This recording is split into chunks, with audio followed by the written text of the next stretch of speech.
Former Trump lawyer Michael Cohen is now talking to Bob Mueller. He spent hours doing it, and he talked about collusion, about Russia, about their business, and even about pardons.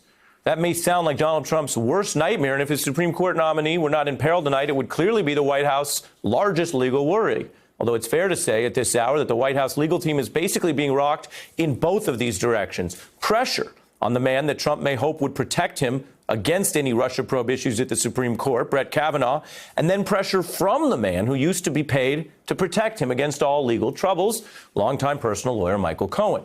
So let's get to it. Here is what we know right now.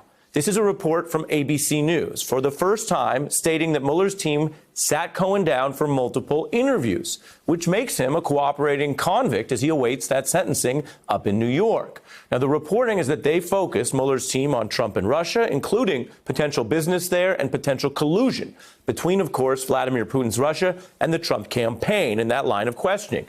They also reportedly discussed whether Trump or any of his associates talked about a pardon for Michael Cohen. This news, of course, comes less than a month after Cohen pled guilty to federal crimes and implicated the president in one of them. Now, remember, back then, no one knew for sure if Cohen would cooperate with investigators at all.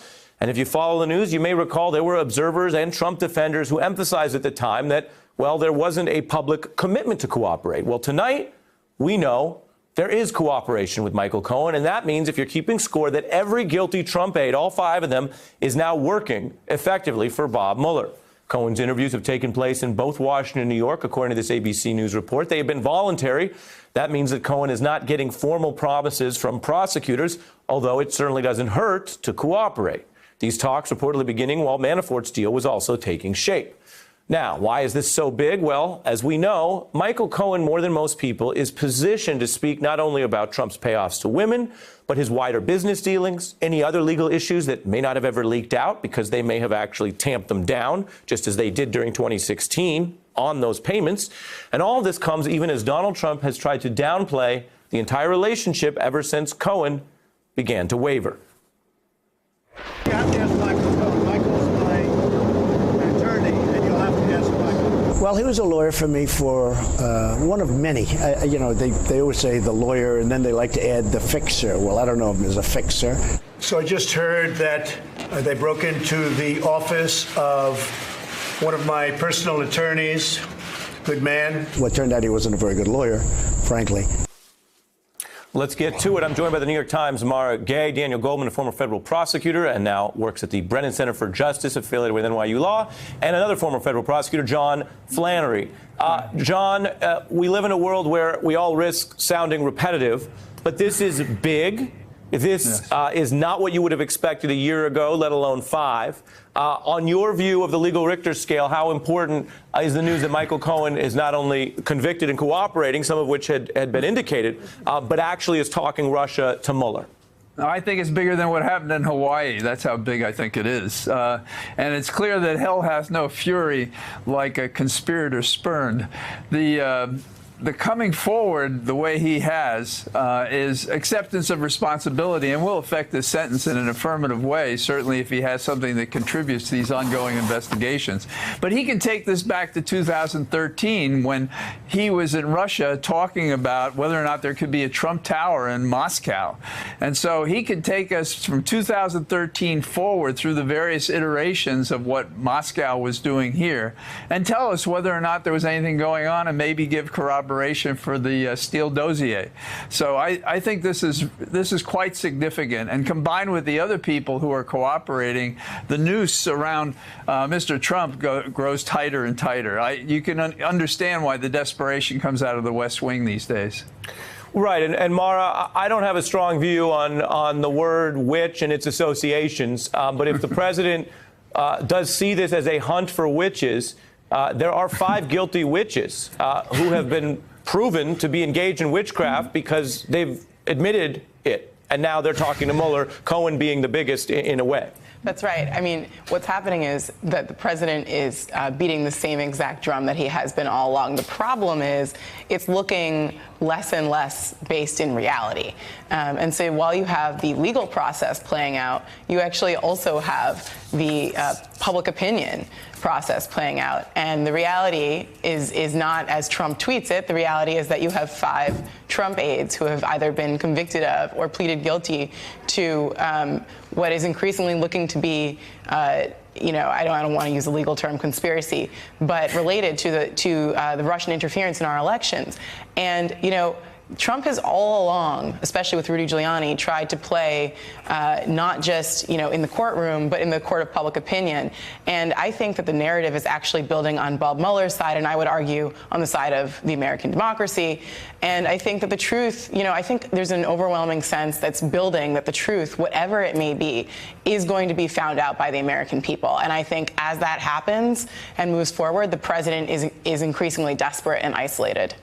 And Daniel, looking at Cohen as a potential witness, who's not a perfect witness, given his own boasting of the role he played, given the intimidation tactics, and given what may be a penchant at times for exaggeration or puffery. I mean, that's certainly how he defends some of his intimidation, is saying, well, maybe I made someone afraid, but I wouldn't literally do them harm. I wonder how you see him as both intel for Mueller and a potential witness if there are later trials. And for your analysis with that, let's keep in mind and let's play the secret recording that Cohen himself made, which, again, doesn't make him that great a lawyer, to Donald Trump's point. Most lawyers aren't supposed to be secretly recording their clients. How does this fit in to his role here? Take a listen.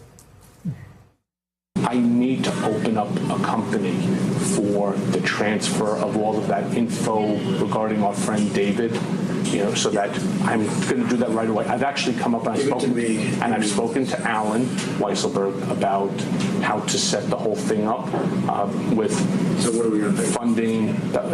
Yes. And it's all the stuff, because you never know where that company, you never know where he's going to be. Correct. So I'm all over that.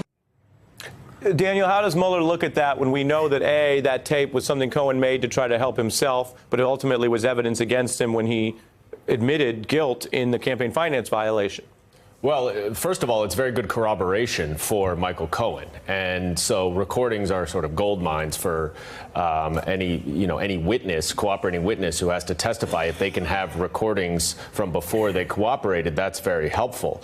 There are a couple of things in this report, Ari, that really jump out at me. The first is that they have met multiple times for many hours. Michael Cohen Lanny Davis went on a tour, essentially begging Bob Mueller to let Michael Cohen come and cooperate with him.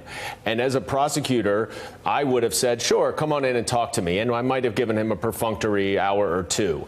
But the fact that it's so much time indicates that there's a lot of meat that he's offering.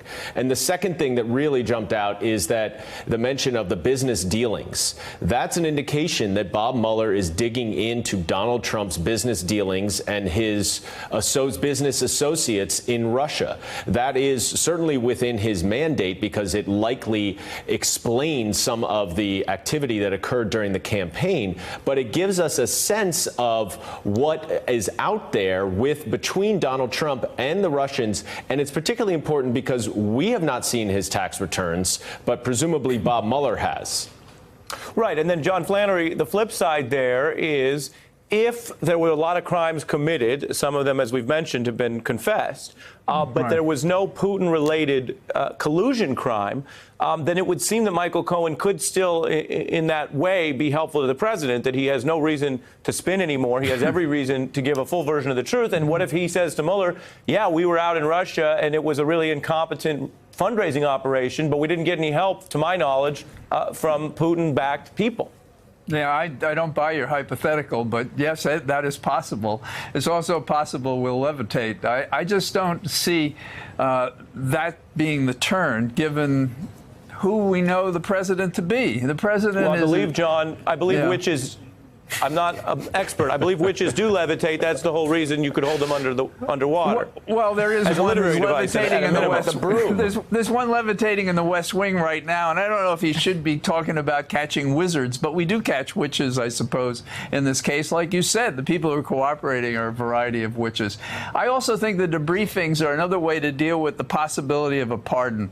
That is, to debrief thoroughly so that you're not caught up by these people, and that you have witnesses, probably FBI agents. I don't know if they're recording any of it. Dan and I probably put people in the grand jury to lock in their testimony in a general way, often with leading questions. That may have happened as well. And we have him. He's a triple threat. He's not only helping Mueller, he's helping the Southern District, and he's helping the state prosecution as well.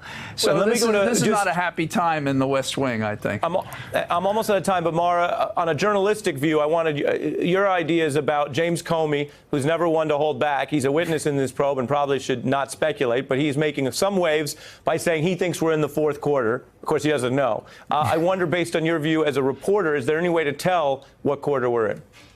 No, I think the responsible thing to do right now as a journalist is to tell the story with the facts that we have so far. And that doesn't mean being a stenographer and saying that we have no idea if the president's aides had any involvement in this. That means being true to the facts, putting them into a narrative and making that narrative clear, telling that story to the American people as we know it so far. And that's really all we can do. And quite frankly, there's a lot we can say so far. The evidence is out in plain sight. Hey, I'm Ari Melber from MSNBC. You can see more of our videos right here, or better yet, subscribe to our YouTube channel below. You could have been anywhere in the world, but you're here with us, and we appreciate that.